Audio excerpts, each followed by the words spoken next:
So there was a report, I believe, yesterday or something like that. I don't know how true it is, but the conversation that Russ Wilson would potentially waive his no trade clause for the Giants, the Broncos, and there was a third team. Do you think it's time that they do potentially blow it up in Seattle? Well, I mean, I don't know. Pete Carroll talked about the Jamal Adams trade like it was beneficial for him. Like, seriously, Jamal, you paid him 16 million. You're paying him like a top line player, and he doesn't impact the game.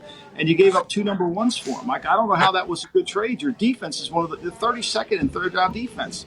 You're paying him all this money. I think they have to rebuild their team, but they have no assets to do it. If you trade away Russ, I mean, if you trade away Russ, where are you going to get a quarterback from? Who's your answer? Who are you getting? Are you trading for Jimmy Garoppolo? Are you trading for Jared Goff? I mean, what are you doing? I don't know. I think it's a complicated issue for Seattle.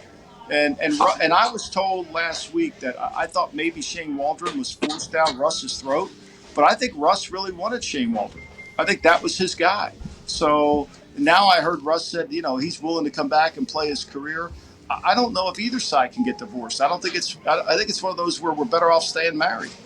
How about, which is fascinating to look at it because Pete is getting older. Not that he's not going to be able to coach forever because he's in incredible shape, but a blow up would be insane over there. They're saying there's no good quarterbacks coming out of college or whatever. Kenny Pickett's number one. They banned sliding, by the way, because of him. Way to go, Kenny. Hey, baby, Kenny. Anytime you Fake become a sliding. rule, Fake sliding, right? Yeah. Just fake sliding is banned. Yeah, mock sliding, fraud sliding, whatever the case.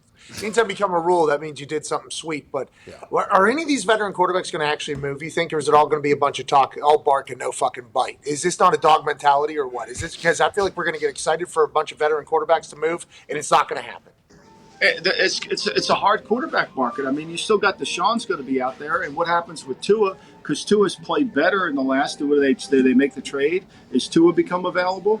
What happens with all these other ones? I mean, you're sitting there. You're in the Andy Dalton business. Do you really want to be in that kind of business? I don't think you do. So, I mean, the college draft isn't going to be a solution for some of these teams. The Eagles have three number ones, right?